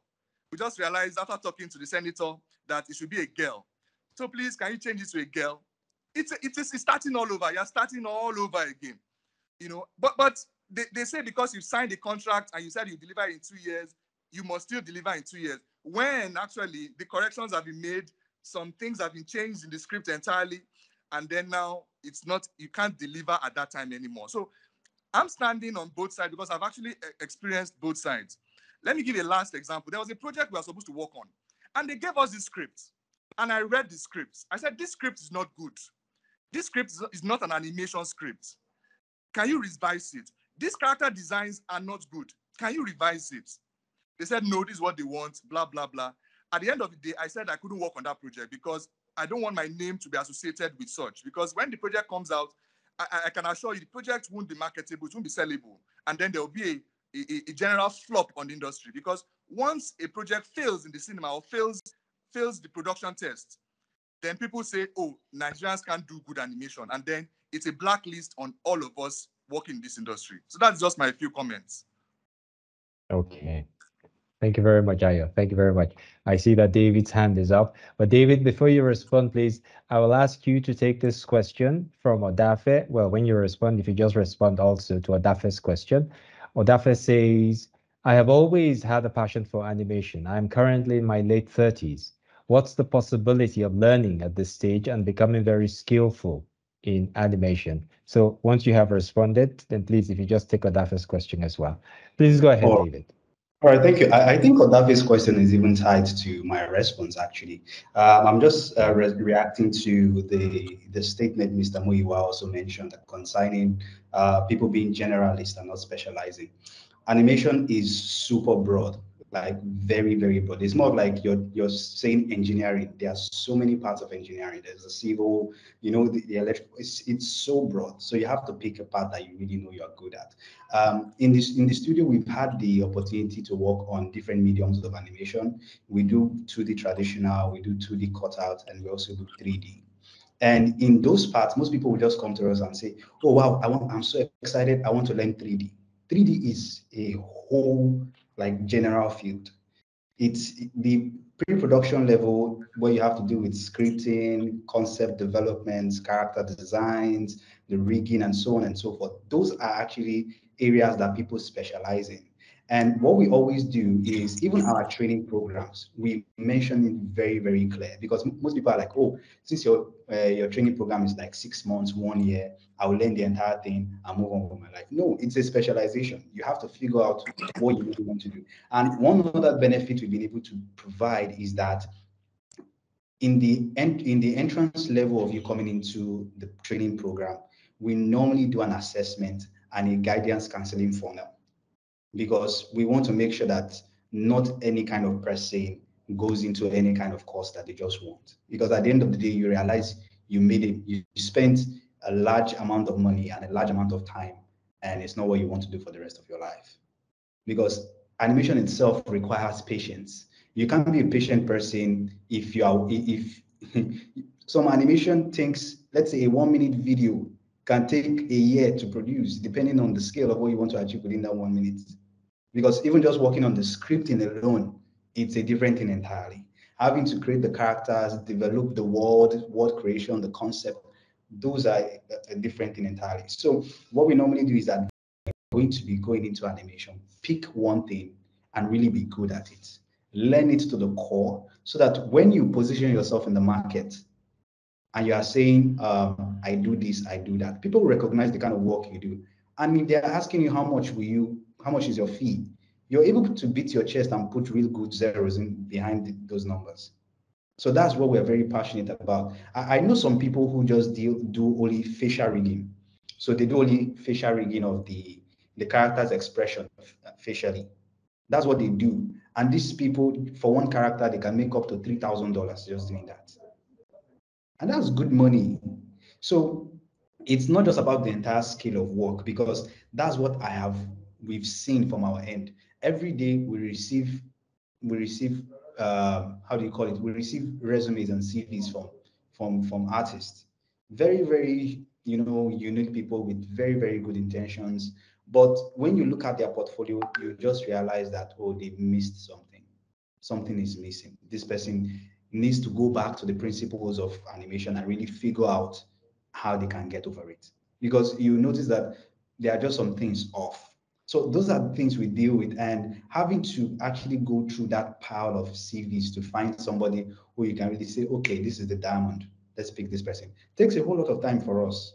And what we normally do is we advise people, please figure out one part of animation that you are in love with, that you know that you are going to be doing for the next 10, 20, 30 years. Because you can't spend a large number of time learning something and within 1 year you say, no, I don't think this is for me. It's just going to be a waste of time and a waste of passion. So we're really, really concerned about that. And for a lot of young people who or people who just are excited about animation and want to go into the career, that's my simple advice. Animation is broad. If you like just creating scripts, you like creating the script for animation, trust me, there's a huge market for it. People pay huge money for creating script, developing the characters' expressions, their unique features, and so on and so forth. If it's just the creating illustration, that's an entire work. We have illustrators that all they do is just create characters, create props, and create backgrounds. They don't animate. That's all they do. We have people who just do quality assurance. That's all they do. They don't animate. Their own is to sit down, criticize the quality of work that has been done. You need to see our quality controls process. It's quite ridiculous, I would say. Sometimes it even pisses the people working on the project. But at the end of the day, we want to maintain quality and meet up with standards. So those are different. Those even skills doesn't require you to take up your laptop and start learning how to use the softwares. There are things around doing sound design too. The sound you have for animation is quite different from the normal sound we are used to. All of those, let's say you're watching an animation video and a door closes. Somebody created that sound of the door slamming. All those are things we on our videos, we also pay for, because we reach out to studios who are specialists in these things, and we pay them huge amount of money to give us all of those assets. So there's a large, if you're interested in, oh, I really want to go into the core of making the object move from one point to the other, then that's fine. You can go ahead. There are different parts. 2D traditional is a medium that is more harder, sorry, more harder. It's kind of like a premium version of animation where you have to draw 24 frames per second. So every second you're drawing 24 drawings. It's crazy. In fact, the guys who are 2D traditional artists upstairs, whenever I see them, I have a special place in my heart for them, because it's a whole lot of work and a whole lot of commitment. It requires a whole lot of patience, because you can be doing just 1 second in a large amount of time. Just 1 second. So 2D cutout is also a bit easier means of animation, and that's what we are using for our MIDI Igwe series that we're about to pull out. That's what we're using. It's a bit easier. And for 3D, it's also a bit easier because it's computer generated and so on and so forth. So it's people really having to, if just instead of you having to just jump in and start to learn, go on YouTube and go and learn all the random things, because that's what a lot of people do. And I understand, because it's more like an easier and cheaper means to this education. But most of the time, it gets people messed up, because you have so many ideas, so many concepts in your head, and trying to piece everything together is just a big problem. And most of the people we even bring into our training, we have to go back teaching them principles, getting them to understand how studios really do these things. Because at the end of the day, if we're going to be training you and our aim is to see how we can pull you in our own project, we want to make sure that you're good at what you're doing. So that's one. So for other what I would say is that it's not late. If you're in your 30s, it's always a great time. You can always pick a part of animation that you really love to do and get to do it. But before you do, I would advise, look for a consultant, somebody you know who is kind of like an expert in the industry. Just a DM, call. If they are requesting for a consultation fee, if it's something that you can foot, you can go ahead and do that because it will save you a whole lot of time. They'll be able to advise you how the animation industry works, how the different parts works, the best part that you can really make money from, or based on what your interests are, where you can actually position and really get your passion out there. So that's my 2 cents. Thank you very much, David. Thank you very much. I think you have actually emphasized a point that Muyiwa was making, the importance of a structured education, because some of the things that have been mentioned, like Muyiwa said, you need to know, understand project management. You had earlier mentioned the aspect of understanding that it is a business. So people also need business skills. Okay. And then, of course, specializations and so on and so forth. So truly, there is that need, as you all have indicated, to have a well drawn out curriculum emphasizing these aspects, which are needs of the industry. Muyiwa, there's a question here for you in the chat box.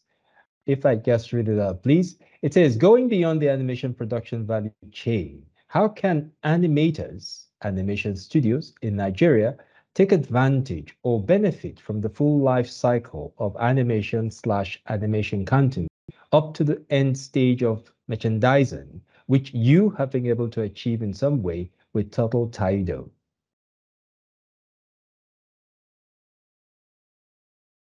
Thank you. That's a very deep question. I'll just try to put it in a nutshell. Now, in my setup, I have done a lot of work in brand consulting. I'm a brand person. I've authored 2 books on branding. I've worked with a lot of organizations on their branding. I do brand training for entrepreneurs.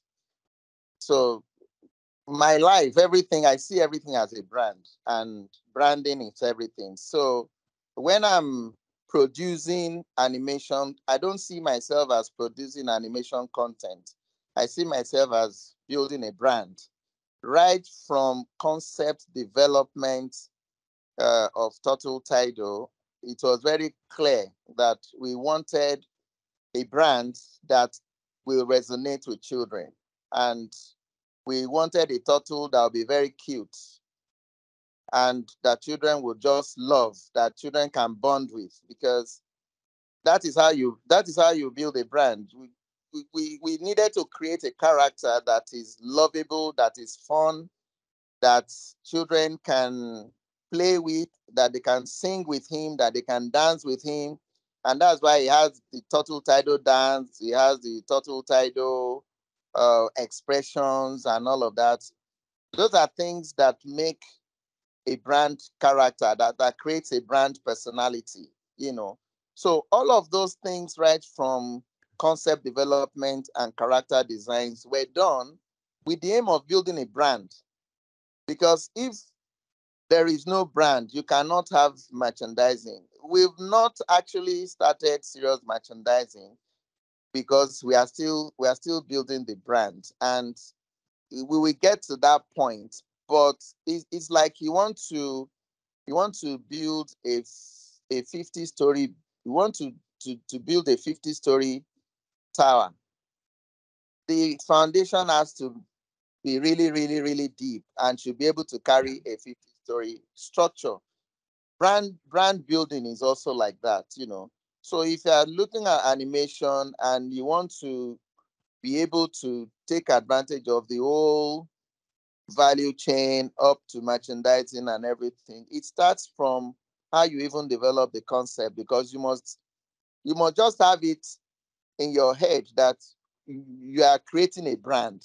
You are not just producing content to put on streaming platforms and all of that, you know, because when you see it as just producing content, you are not likely to be able to tap into all of those possibilities, because animation is very expensive. It takes time, it takes a lot of investment, and on the longer term, it also delivers more value. So for you to be able to take advantage of that limitless value that it delivers, you just have to You just have to create it as a brand, and then you can now leverage all the possibilities. If it is not a brand, it's not going to give you those possibilities. So the key word there is creating that brand value. And if you are not a brand specialist like I am, read up on branding and, take a few online tutorials and broaden your knowledge and understanding of what makes brands succeed in the different categories, and that can help. I hope I've answered that question. Thank you very much, Muyiwa. Very instructive response. Thank you. Well, Ayo, this one is for yourself and David. The question goes, which specialization is really hard to find in Nigeria right now, or that the industry needs more of right now?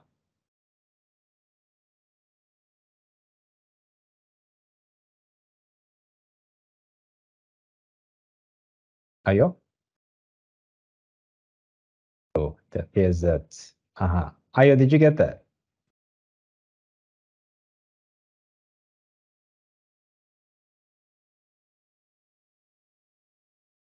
Okay, looks like perhaps Ayo is having network challenges. Let's turn to you first, then, David. We'll come back to Ayo on that one later. Did you get the question, David? Yes, I did. I did. Fantastic, please. All right. So concerning specializations that are quite hard to find in Nigeria, shockingly, I'll first of all start with the business side, because running a studio, most people still have this idea that, oh, it's just a couple of people drawing and putting out work. It is not. First of all, because with having to put good quality of work out there, first of all, means you have to have a good budget of funding backing you up. And that is always being powered by the business side.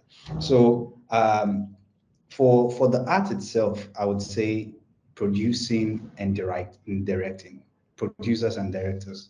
I I think Nigeria was still trying to, because we're still trying to come into the animation industry. So a lot of people are just winging it. We don't really have seasoned producers and directors who really know how to tell unique, authentic story from the Nigerian perspective using animation. So that's something that I think is lacking, because a lot of people still approach it from the commercial perspective. Oh, let's do it like we're doing a commercial. You're telling a story. I believe for most of us here, we've seen movies, let's say years back, that when those movies play, there's a certain kind of feeling we get, because it's just pictures and colors on the screen, but there's a particular feeling. Our emotions are being tapped. So it's because it came from a very perspective that was directed and produced from a very unique way. So I think that is missing, because that is going to go a long way on how we tell our stories. Africa has untapped, in fact, our minds of stories has been untapped. We have so many stories coming from the way our cultures are, coming from the unique people we've had, even some political figures that, that their stories are worth telling. We need that unique way to actually produce and direct them, so that it comes out well. Because I've seen some movies that were directed and produced, the concept were actually confused. So you have a hard time having to understand what really are they trying to pass across. So that is really needed. And this skill requires a lot of understanding on how to tell stories and really how animation works. So I think that is also key. Then concept development, before any animation even goes to the animator, concept artists are the ones actually making sure that it comes to life. So I think we are still trying to get there, but it isn't there yet in terms of building the world, creating the concept behind the story. And I think this also have a large part with an influence from both the directors and the producers, because they also try to influence how the stories are being told. We have a client who reached out to us, and they have a book that they want to make into animation. And the first phase we actually wanted to do was to see how the book is unique. It's an amazing book. It's a book that we also read back then in school, and they want to turn it into animation. Now it's a large leap from just having a paper turn into motion. So the concept development is going to be something we are going to take enough time having to understand, okay, what was the creator's perspective and how do we now influence this into animation? And I think some people, we just leave that step and we go into character development. Then we're like, oh, while we are animating, we start figuring how the interactions are going to be like. So I think that is still missing here in Nigeria. And also too, marketing and business. I think for a long time in the studio, funny thing, we didn't have the marketing department. So I came in a couple of years back, but when I came in, I was shocked because there were a couple of things that I just figured were obvious, you know. And I think a couple of other animation studios and even people who run freelancing for themselves, there's really no marketing backing. So they're just like, oh, we produce something, we put it out there, then we allow the world to, or the universe to make something happen, you know. And I think even before you start creating a story or you start even putting pictures to a story, there's a lot of market, because marketing defines the kind of quality you're pushing out there, the style of animation you're trying to push out there, the amount of people you even need, because you have to see how you can make good use of your funding. So that when your movie is out there, it's not like you just created a diamond and really nobody knows about it. So we're very, very passionate about marketing right now. We built a marketing team where we are even having to start conversations with collaborators and brands out there that we really need. So if you're somebody who you have a passion for marketing and you want to see how you can really make it, I think animation is a good place to start, because it's you having to sell, you know, the passion and ideas of the company and even get people to understand what the vision is about. And another one is quality control. I think for what we actually found it hard to actually do in the first place. Having somebody who is more of like a who overlooks and overshadows all of the flaws, because most of the time is that because of pressure of having to push things out, like, oh, we are deadlines are due, we are behind schedule, we need to push this thing out, so on and so forth. You know, we just push things that at the end of the day we'll be like, oh wow, if we knew, if only we knew.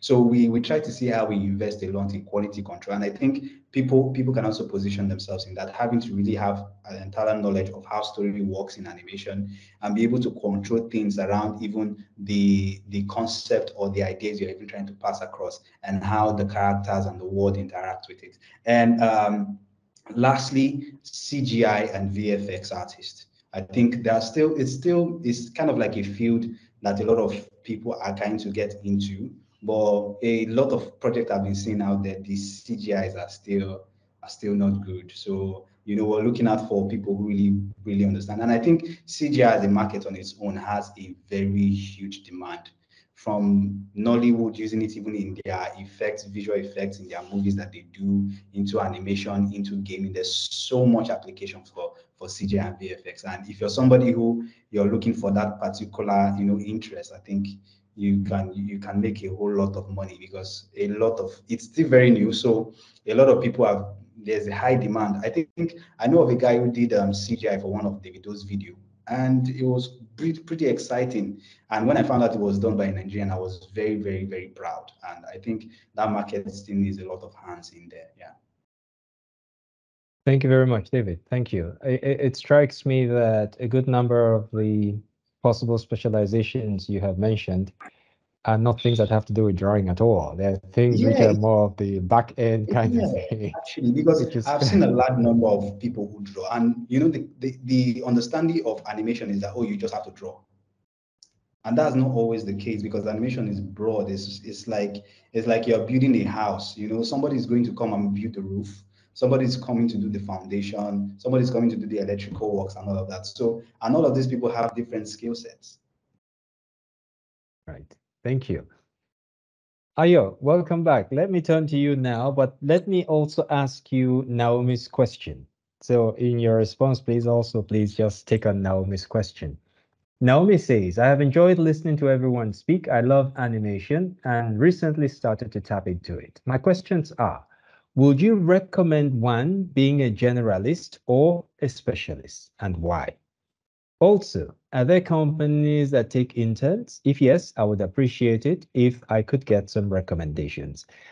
First question, I think, relates to the one that David was just answering. So please, Ayo, please go ahead. Okay, so sorry for bumping out. My network is No, having some issues. I know. We're all in the same country. Don't worry.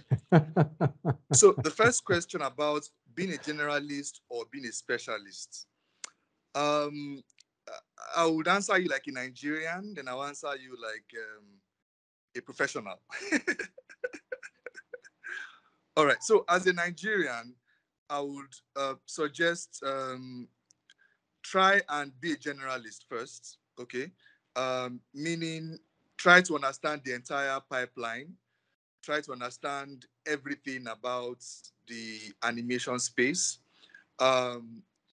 At least have an idea of everything, every aspect. The reason why I say this is because I realize that sometimes a lot of people who are specialists, because they don't understand the entire pipeline, they don't know how their job really affects other people.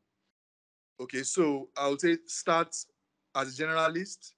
However, the other reason why I said be a generalist is because before you can be paid, before you can actually be paid to be a specialist, you need to have reached a particular level of specialization.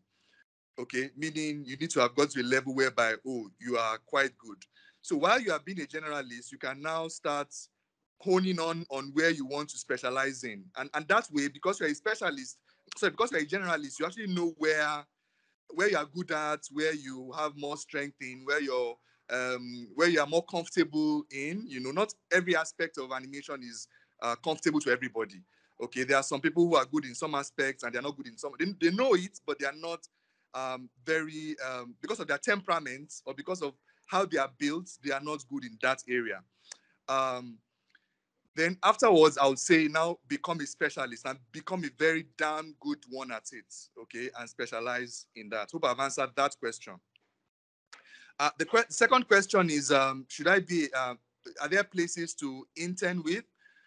The truth is, I think every studio I know, every studio I know right now is looking for interns. I'm sure Magic Carpet is looking for, I'm desperately looking for, we are always looking for. As long as you are not expecting them to hire you, you know, because I think that's one of the mistakes many people who are looking for internship have. They kind of come for internship with the hope of getting a job.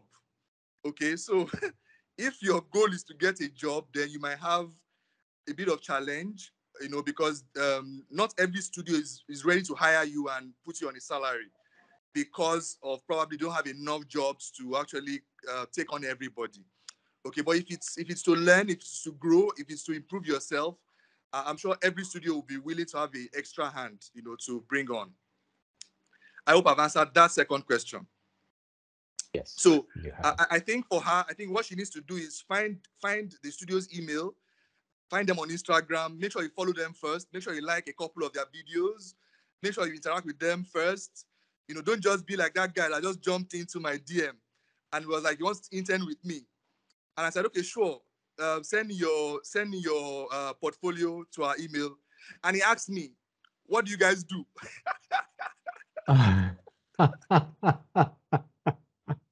Oh my You know, goodness. so don't be that guy, okay? Don't be that guy. But I would like to mention something, and that's why I raised up my hands. I would like to mention that. I'd like to mention this, and with all due respect to everyone, I feel that sometimes we confuse. Hello, can you hear me? Hello. We can hear you. We can Okay. hear you. I feel that sometimes we confuse running a business with animation. Animation is different from running a business. There are some elements that every business has, that every business must have. Okay? Every business must have a marketing department. Every business must have a project management department. Every business must have legal. Every business must have accounting. Every business have all these aspects. Okay, so I don't want us to, because this happens a lot. where we bunch it together and say, oh, it's also animation. It's not animation. You being a project manager doesn't mean you're an animator. It doesn't mean you are in the animation in the animation space. You can't really be qualified as an animator because you are not really in that course animation pipeline. Okay, you are just like an addendum, which every business has. The reason why I'm saying is because my festival is coming up in March. It's called RenderCon. And one of the things we are trying to do is to create a directory whereby we can actually capture those people who are actually in the animation space, meaning that if you are not doing animation, you cannot work any other place. Okay, most of these people in marketing, they can jump off and go to work in a bank. Those who are doing legal or doing accounts, they can jump off and go and work elsewhere. But we need to know those who are actually in the core, who are core animation people. Okay, so that we can account for them and say, yes, if I want a rigger, I have 10 on this mailing list. I have 20 on this list. If I'm looking for a colorist, I have 20 on this list. And I think that's the way we can actually really know how many we are and expand on it. Okay, so I just wanted to clarify that so that we don't bunch them together. They are quite two different things. I believe we do need them. We need marketing in every business. We need marketing in animation. But I think you can't market what has not been developed, meaning if we do not take care of the animation part. When I started Spoof, I did not have a marketing department because what are you marketing if you don't have the product to sell? Okay, you need to have a product first before you start marketing. And for the next 4 or 5 years, we worked on the products. And I'm glad that we finally have a product to sell. And now we have the need for a marketing department. I also want to say that you don't need to have, your marketing department doesn't need to be in-house. You can subcontract it. You can outsource it to a marketing firm. You can give somebody to handle your marketing for you. I know Mr. Muyiwa does that very well. You know, he can help you brand your product and market it to the world and get it out there. So I just wanted to mention that, you know, in clarity. Thank you. Okay. Thank you very much, Ayo. Thank you very much. Well, I have a last question here from the chat box. And this is from Damilola. Muyiwa, please, I will pass this one to you. Although I kind of think what Ayo said responds already to this, but let's just take it. My name is Damilola. I'm a creative designer and a UI UX designer. I have always had a passion for animation and modeling, and I've been building myself since the beginning of this year. I'm looking for a place to grow, a mentor, etc. Please advise me. Thank you. I don't know if you have a word you can give to Damilola, Muyiwa. Well, I think the two studios represented here today are their arms are wide open to receive interested people who want to learn animation, either to come in as interns or a trainee or whatever you want to call. So I think it would be good to get in touch with Spoof or Magic Carpet. They are two of the best in the industry, and they are leading lights, you know, so to speak, in this industry. And then I think another aspect of what you asked, I'd already mentioned, be clear why you want to learn animation. It's a means to an end. It's not an end in itself. So you have to be clear what your vision, what your personal vision is, and why you want to learn animation and what you want to do with it. It's always important to be clear about these things before you go into it. Okay, thanks a lot, Muyiwa. Now, let me ask a last question in this last few minutes that we have. We have not spoken so far about the role of the government. And we all know that the introduction of the right policies play a key role in the development of any industry. So what policies currently exist targeted at this industry, the animation industry, and what more could be done in this regard? I am aware of the recently announced investment in digital and creative industries program of the federal government. So what do you expect from things like this, and what more could be done? Let me start from you, David, please. All right, thank you so much. So concerning policies, I would say coming from where we started from, I'm happy at least that there's a little bit of understanding now when it comes to the animation industry. People are seeing the light and they're understanding that the creative economy is the next boom. So you're having funds and initiatives being set up to actually accommodate people expression of what they call creativities. So I think for us, we've had a couple of challenges too, and they frustrated us, and we just had to look at other routes. And I think it's having to do with creating IPs. Now, if you're creating your IP in Nigeria and you want to register your IP here, sometimes it takes about 3 years to do. Well, in other countries, you can easily just do it within a month. So, and most of the IPs we even have here, talking from Passport of Malamilia, Legends of Bulan, SIP, and the others, we actually registered them outside the country. And it's so sad because it's as if some policies are created to frustrate the process. I don't understand. So you have the room to actually register your IPs, but when you start the process, you're being frustrated to the point you're like, you know what, I give up. What are other options? So, and even things about like funding or getting access to available funds or initiatives that the government have put together. I think up to now, our government still doesn't recognize IP as a collateral. So when you have an IP, something you've maybe developed to a particular level, and you're looking for additional funding so that you can take it up, the government will tell you that no, this is not a collateral, that you have to go bring a landed property or an asset, something that they can see and hold. So, but in other countries, if you're developing an IP and they see the quality in the IP, they take it as a collateral and they give you access to loans and give you access to funding. So I think those are some challenges that we still have, and we're really praying and hoping that as much as the industry is growing, all of these things are being addressed, and possibly the new governments we are having are able to tackle these things and create an environment that reduces all of the roadblocks, in making sure that these things work. Because I think there are even some policies that a lot of us are happy that they are there, but we frown when we start the process because they are just measures to frustrate you. So those are things that we've observed. Okay, thank you, David. Ayo, would you like to respond to that question as well, please? Yeah. I think that I think first of all the government is not. I might be wrong. Correct me, but I feel the government so far has not really seen animation like something that is actually worth their time. I feel they are not really. Maybe they don't see it really as like a economic as adding to the economic value of the country.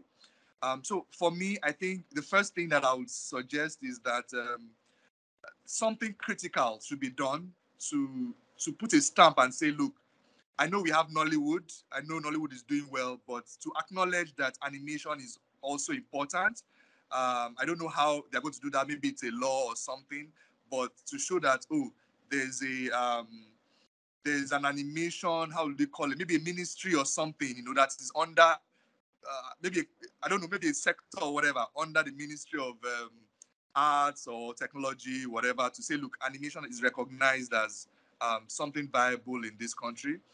Secondly, one of the challenges that I have faced personally is there was a project I worked on, and because Nigeria doesn't have what we call a co-production agreement with other countries, it's very difficult to raise money from those countries to do stuff in Nigeria. So what it means is that sometimes somebody will tell you, sorry, I can't work with you. The last time I was in RNC in June. I was in MIP Junior in October. That's in France. And anytime I start talking, it goes, oh, you're from Nigeria. oh, do we have a co-production agreement in Nigeria? Oh, no, we don't. Oh, sorry, we can't talk. We can't. But if you can get someone who is a French person or who's a Canadian who can jump on your team and then they can promote the project on your behalf, then we may be able to discuss. And that's why companies like Magic Carpet are going to the US, going to Ireland to set up their companies, because they feel they have more advantage. So at that point, they are no longer a Nigerian company. They are now an American company or an Irish company or whatever. So I think if the government can do that, sets up. I know we have some. The third one is, even though there are some countries, like for example South Africa, we have the co-production agreement with South Africa. I was listening to somebody from the KwaZulu-Natal precincts. They have like this fund in South Africa. Yes, there's money for us in South Africa and there's a co-production agreement. However, there's no money in Nigeria. So it means if South Africa is willing to give you 50% of the money, Nigeria is not ready to match that fund. So it's like you are still stuck. So I feel that a fund should be created. I like what the iDice is doing. I listened to them at the Life Anima events, and they spoke extensively, BOI and iDice. They spoke extensively about what they are trying to do next year, and I'm really excited about it, and I really love to see what they will do. Finally, I think that the government should do something to aid animators and studios to raise financing. Okay, I was trying to raise financing for a new studio, and it was very, very tough. When I saw the list of things that they wanted me to bring, I knew I did not qualify. So the question is, if somebody who has been working for 7 years, I've built this business for 7 years, I'm having that challenge, accessing that fund. Imagine somebody who's just finished from film school or finished from animation school and decided to set up a small studio. That means he can never even access such money. So I think there should be like monies, maybe not grants, maybe loans, but maybe 1-digit loans that could be accessed for a long period of time, maybe 10 years, you pay back, so that animators can have that money to work on projects and then deliver the projects in due time. So these are my own peculiar challenges and my own wish lists for the government to be able to assist Nigerian animators. Thank you. Thank you, Ayo. Thank you. Muyiwa, you have a last word to chip in there? Yeah, I think everything has been covered regarding your last question and the iDice. We had a panel session on iDice at Lefanima, and the whole details about and everything was discussed. What they're already doing. I think for the first time now we have what is called the creative economy under one of the ministries, and that has never happened before. And those of us in the creative industry now need to take an interest in that industry and look at what exactly their mandates are and how we can leverage whatever it is that ministry has been mandated to do, and how that mandate can benefit our industry. So I think we need to shine the torchlight on that particular ministry and see how we can reach out a collaborative hand and for the overall benefit of the creative industry, which includes, of course, the animation sector. Fantastic. Thank you so much, Muyiwa. Our time is up. I see a question here from Chizaram. Just to make Chizaram a bit happy. David, please, very, very quickly. Chizaram is asking, would you say the internships take a generalist or a specialist approach? That is, learning all the links in the value chain or focusing on one aspect. So she's trying to transit from illustration into animation with hands-on experience. Can that take place in the internship program? I think you guys have done quite a bit of training in that regard. Just very quickly, please.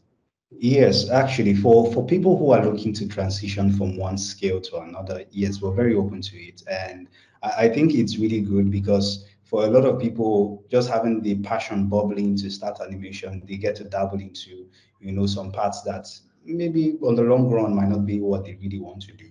but at least it's a good start. So yes, it does cover, but also too, like I did mention, we're very much focused on specializations because we know that that's how people earn better. A lot of we have those who are generalists actually, who are generalists, but when it comes to jobs that are being like highly paid for and highly sourced for, we always look out for people who are specialists, and we're trying to actually approach things in the studio setting, studio standard, because most of the jobs we even have available, and even those we have internship opportunities to access, they are mostly requesting, oh, this person must be good here.